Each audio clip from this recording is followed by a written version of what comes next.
बिस्मिल्लाहिर्रहमानिर्रहीम। Dear students, उम्मीद करता हूँ आप सब खैरियत से होंगे।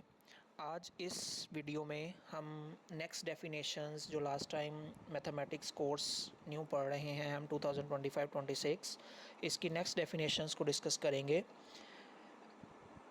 बेटा, इसमें सबसे पहले जो आपके पास डेफिनेशन आएगी वो है इक्वल सेट की। इक्वल सेट बेसिकली क्या होता है? इक्वल सेट ऐसा सेट होता है जिसमें आपके पास कोई भी दो सेट होंगे और वो नॉन एम्प्टी होंगे। ऐसे सेट नॉन दो एम्प्टी ऐसे सेट जिसमें आपके पास दोनों के एलिमेंट्स सेम हों, वो क्या कहलाते हैं? Equal set.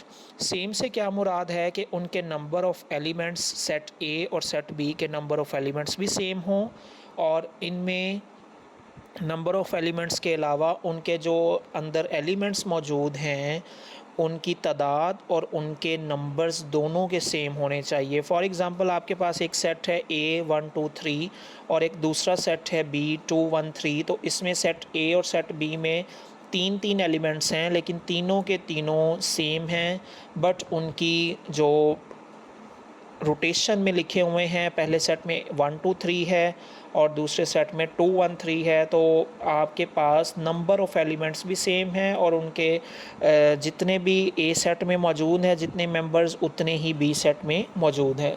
तो ऐसे सेट्स क्या कहलाते हैं? इक्वल सेट्स कहलाते हैं और इसको हम A=B लिख सकते हैं। इसके बाद बेटे नेक्स्ट हमारे पास जो सेट है वो है इक्विवेलेंस सेट।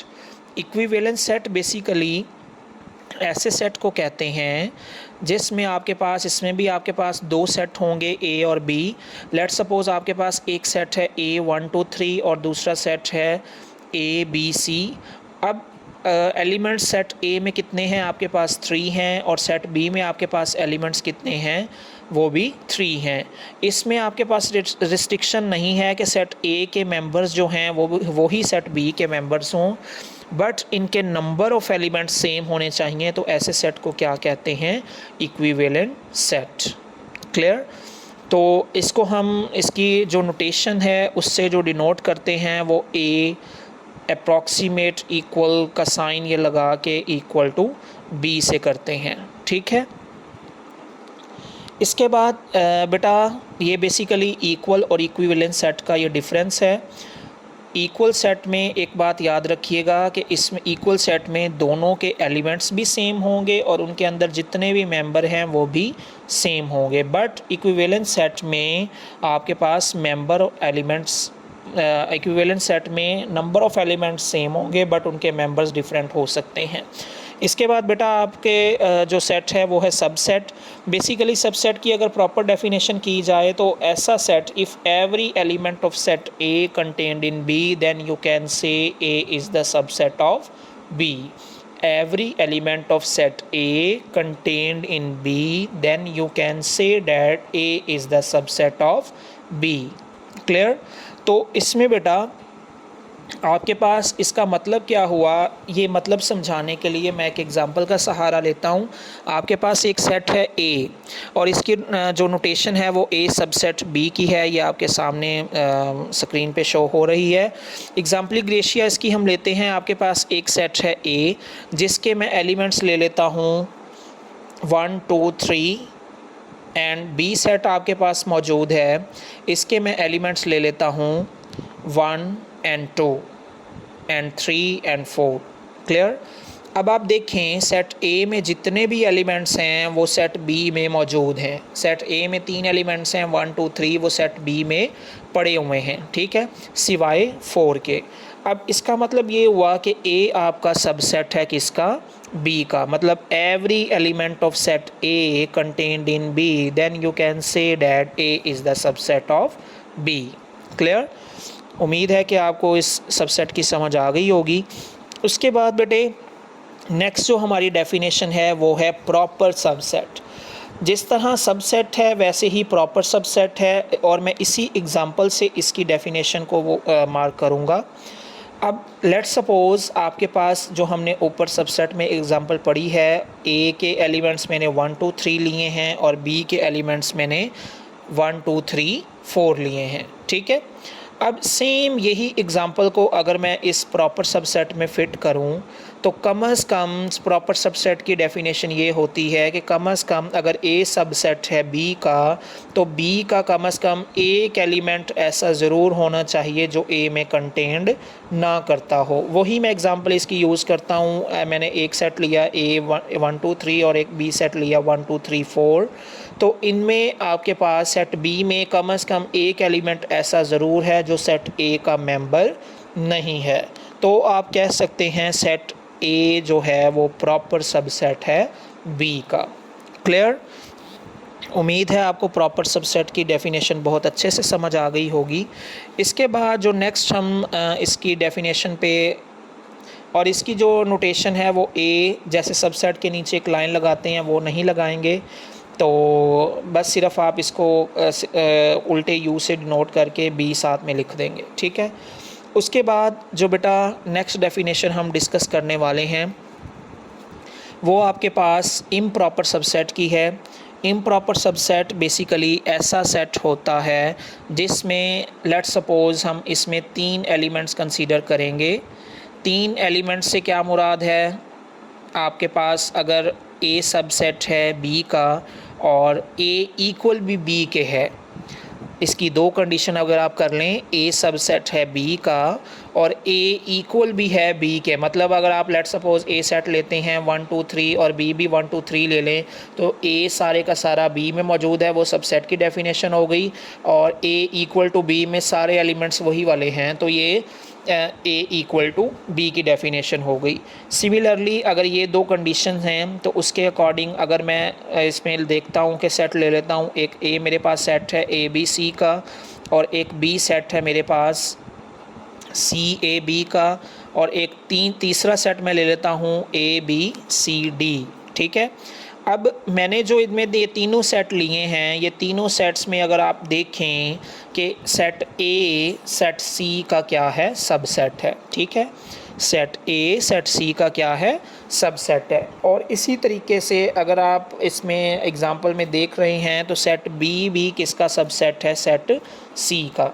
अब इस कंडीशन में देखें अगर ए सबसेट है सी का और बी भी सबसेट है सी का तो हम यहाँ पे 2 सेट ऐसे हैं जो आपस में इक्वल भी हैं। वो कौन से हैं, ए इक्वल टू बी वाले, ठीक है। अब ए इक्वल टू बी के भी है तो इसका मतलब ये हुआ कि इसमें सबसेट की डेफिनेशन भी मुकम्मल हो रही है और इक्वलिटी की भी कंडीशन फुलफ़िल हो रही है। तो you can say that C is improper subset of A and B. Clear? तो इसके बाद बेटा हमने जो सेट को डिस्कस करना है वो सबसे बड़ा मैथमेटिक्स में सेट होता है यूनिवर्सल सेट का। यूनिवर्सल सेट बेसिकली ऐसे सेट को कहते हैं जिसमें आपके पास सारे के सारे elements according to your consideration हों, ठीक है। लेट सपोज यूनिवर्सल सेट हम तब यूज़ करते हैं जब हमने किसी भी सेट का कॉम्प्लीमेंट लेना हो, ठीक है। उसके बाद यूनिवर्सल सेट को यू से डिनोट किया जाता है। नेक्स्ट आपके पास जो सेट आता है वो हम पावर सेट को डिस्कस करेंगे। पावर सेट बेसिकली बेटे पी, इसको P of S means power set of S, ठीक है, इससे डिनोट करते हैं। पावर सेट के लिए बेटा बेसिकली एक फार्मूला हम यूज़ करेंगे पावर सेट निकालने के लिए।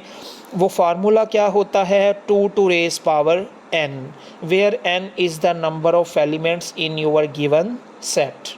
Clear? Number of elements in your given set.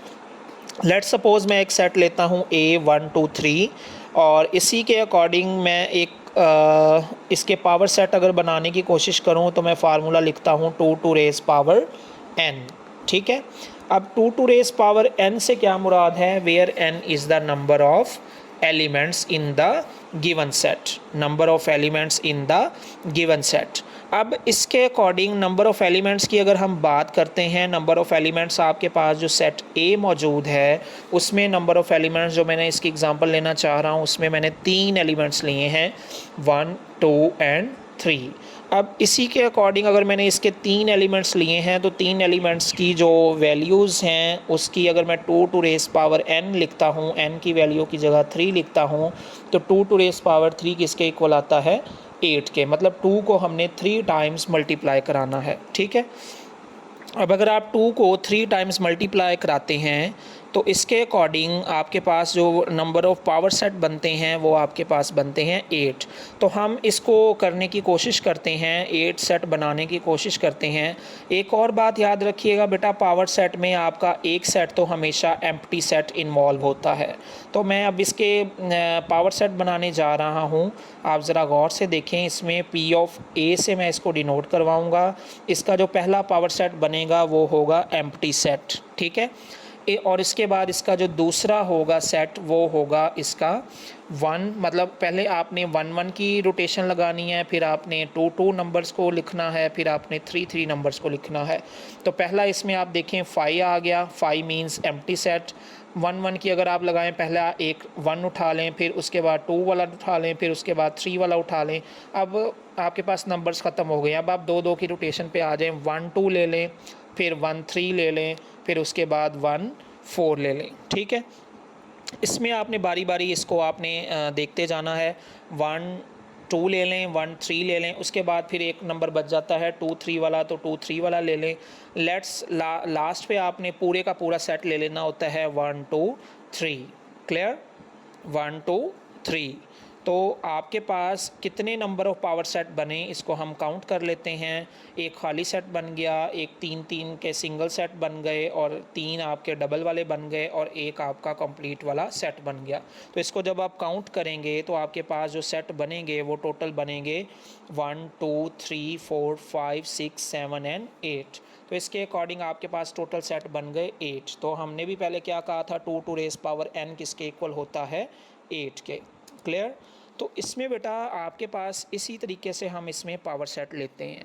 ठीक है, नेक्स्ट जो आपका ये मेन होगा इसमें टॉपिक, वो इंशाल्लाह हम इसकी नेक्स्ट एक्सरसाइज को डिस्कस करेंगे। उम्मीद है आपको ये वीडियो बहुत अच्छे से क्लियर हुई होगी और पसंद आई होगी। जो मेरे चैनल पे न्यू हैं वो काइंडली मेरे चैनल को लाइक कर दें, सब्सक्राइब कर दें, और बेल आइकन को प्रेस करना ना भूलें, ताकि मेरी हर आने वाली लेटेस्ट वीडियो आप तक पहुंच सकें। इंशाल्लाह हम नेक्स्ट वीडियो में मुलाकात होगी।